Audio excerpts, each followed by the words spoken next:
यहाँ पर प्रधानमंत्री इतने मजबूत हैं कि उनको अंतरात्मा की आवाज की बात नहीं करनी पड़ रही।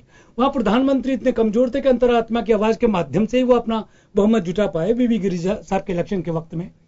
तो उसी तरीके से अब जो बात हो रही है वो तो विचारधारा के साथ में चुनाव मैदान में उतरने की हो रही है।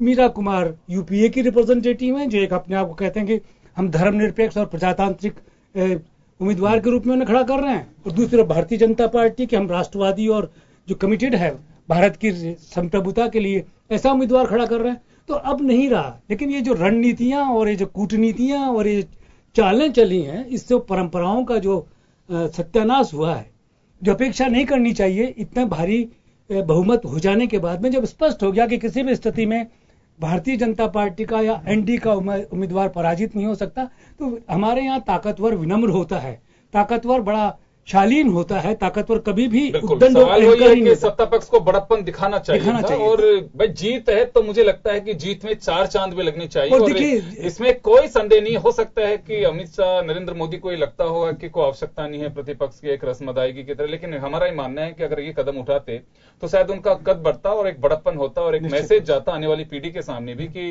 देश की राजनीति किसी भी दौर से कहीं तक जाती हो, लेकिन रिजल्ट वही निकलता है कि विचारधारा की लड़ाई होती है, मनभेद नहीं होते हैं, मतभेद होते हैं, और जब लगता है कि देश के सर्वोच्च पद के लिए चुनाव है तो सब लोग एकजुट भी हो जाते हैं। एक मैसेज देने वाली बात होती है, और राजनीति में मैसेज बहुत कुछ चलता है। खैर चलिए, लेकिन जो उन्होंने सोचा और जो समझा वो अब एक बार के लिए तो ये कहा जा सकता है, हालांकि अभी नामांकन का वक्त है, नामांकन का दौर चल रहा है। शायद 27 को नामांकन करेंगे, 28 तारीख तक का वक्त अभी नामांकन के लिए मुकर्रर किया हुआ है, तो समय है अभी। अगर अभी भी कुछ ऐसी बातें बनती हैं, लेकिन अब मुझे लगता है बहुत मुश्किल बात होगी, क्योंकि 17 दल सहमति जता करके और मीरा कुमार को मैदान में उतार चुके हैं।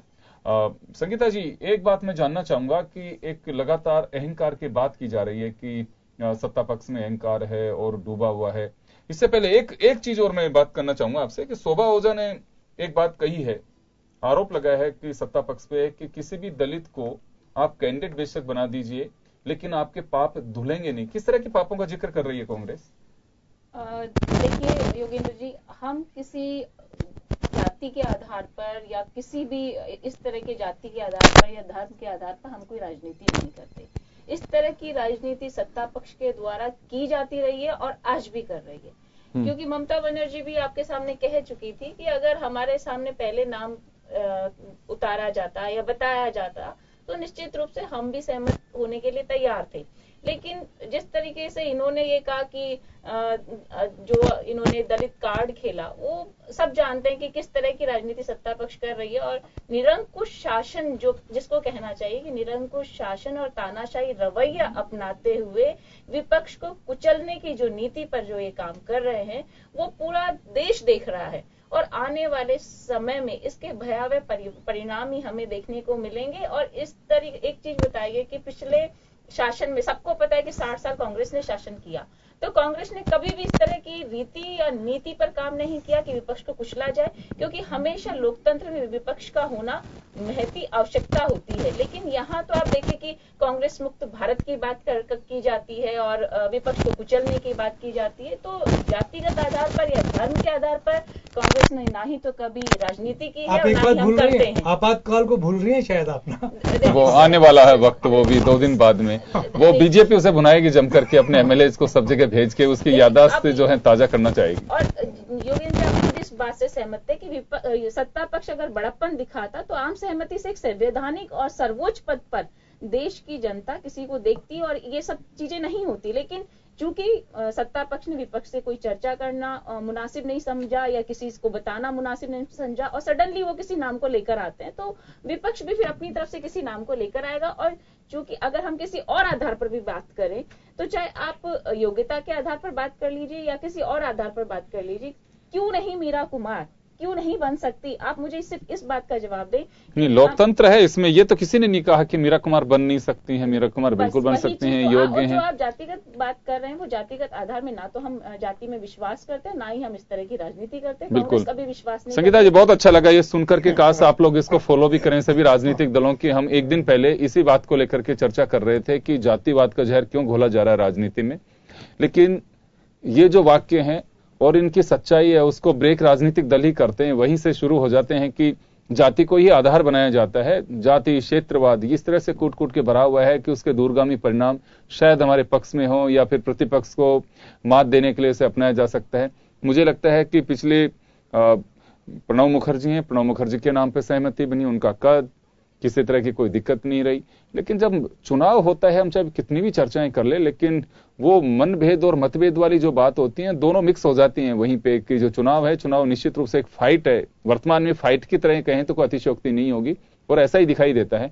मनीष जी, क्या लगता है आपको कि जातिवाद की बात करना बहुत बेकार बात है, संवैधानिक दृष्टि से भी, कानून की दृष्टि से भी, लेकिन आधार जो राजनीतिक दलों का होता है सोच का, चाहे वो प्रत्याशी के बारे में सोची जाए या कोई रणनीति बनाने की सोच हो, वहां पे शुरू ही वहीं से होती है, चाहे धर्म हो, चाहे जाति हो या फिर क्षेत्र हो, कि कहां किस तरह के वोट कैसे मिल सकते हैं। और खारिज सब राजनीतिक दलों की तरफ से किया जाता है कि नहीं वो लोग करते हैं, हम नहीं करते हैं।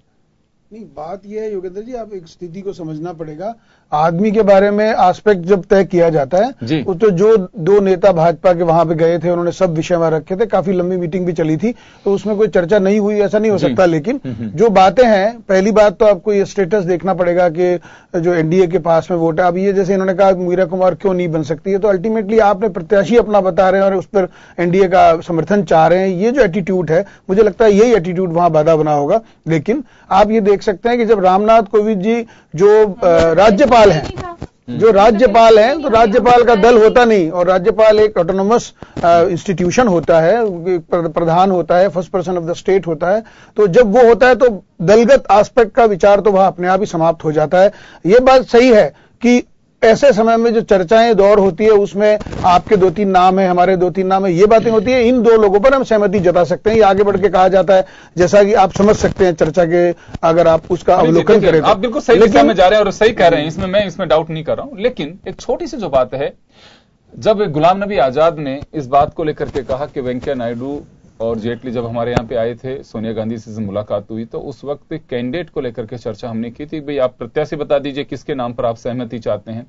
इसका बीजेपी ने खंडन नहीं किया कि नहीं, लेकिन उन्होंने भी प्रत्याशी नहीं बताए। और मैं आपको ये कहना चाहता हूं ऐसे टाइम पे जब उनको मैं एक बात जानना चाहूंगा, देखिए मनीष जी, नहीं, विपक्ष अपना प्रत्याशी नहीं बताएगा। बीजेपी के कौन से व्यक्ति, एनडीए के कौन से उम्मीदवार पर वो सहमत हो सकते हैं, अगर उनके पास ये ऑप्शन होता करने को, ये होमवर्क ही नहीं किया उन्होंने। मैं आपको कहना चाहता हूं जब मीडिया में बयान चल रहे थे आपकी बात से कि ऐसा हो सकता था, ये बात तो उनको करना पड़ेगा क्योंकि वोट नहीं है। आप देखिए एक बात, ये बात तो आप समझेंगे, डेमोक्रेसी में जिस व्यक्ति के पास में 48% वोट है और आपके पास जो 12, 15, 13, 18% वोट मिलाकर होते हैं, तो ये तो 48% वाला जो 12% आगे है वो ये अपेक्षा करे कि मैं मेरा नाम बताऊं और आप उसको मना करें, ये तो हो नहीं सकता। अल्टीमेटली इसमें कोई संदेह नहीं है मनीष जी, मैं आपकी बात से सहमत हूं, बहुमत आपके पास, उनको बताना ना हम इस पे इस नाम पे सहमत है और इस पे नहीं है। लेकिन कारण क्या है कि जैसे एक बार चर्चा चली कि वरिष्ठ जन है बीजेपी के पितामह की तरह अडवाणी जी को बना दीजिए, अगर कोई चर्चा चलती तो मुझे लगता है कि उस पर फिर मोहर पार्टी की लग नहीं पाती। कुछ ये बात नहीं है। अब ये बात तो मैं इसलिए कह रहा हूं कि उन्होंने ये ऑप्शन क्यों नहीं अडॉप्ट किया, मैं आपको ये कहना चाहता हूं। तो कहीं ना कहीं विपक्ष की कमजोरी है, उनके अपने आत्मविश्वास में कमी है। जब उन्होंने ये कहना चाहिए था, एक इंडिविजुअल एस्पेक्ट पर उन्होंने कहा, लेकिन जो पूरे 18 दलों का विषय था, उन्होंने कोई सर्वसम्मत नाम चुनकर सुझाव दिया होता और बीजेपी मना करती उसके लिए, तब तो अलग बात थी। तो वो अवसर उन्होंने खोया।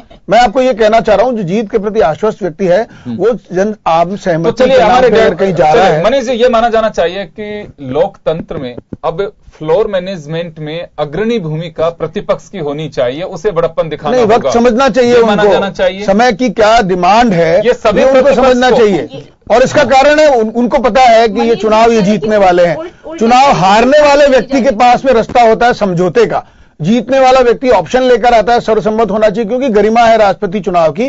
और एक राज्यपाल को जब बना रहे हैं इसका नहीं है, लेकिन आप ये समझिए कि जब हमने पहले कर लिया, नहीं वो तो दोनों तरफ की बात है, नई परंपरा ये तो दोनों तरफ चलेगा। मनीष जी एक नई परंपरा शुरू हो सकती थी। आप किसी बात को डेमोक्रेसी की सम्मान भी ना करें, जो विधायक एनडीए को वोट देने वाले हैं। मैं छोटे से ब्रेक के लिए रुकूंगा, ब्रेक का वक्त है और एक ब्रेक के लिए रुकूंगा, ब्रेक के बाद हम वापस लौटेंगे। आपके सुझाव में बड़ी दम है, लेकिन सुझाव के मायने क्या है वो एक छोटे से ब्रेक के बाद में हम चर्चा करेंगे। छोटे से ब्रेक के लिए रुकेंगे।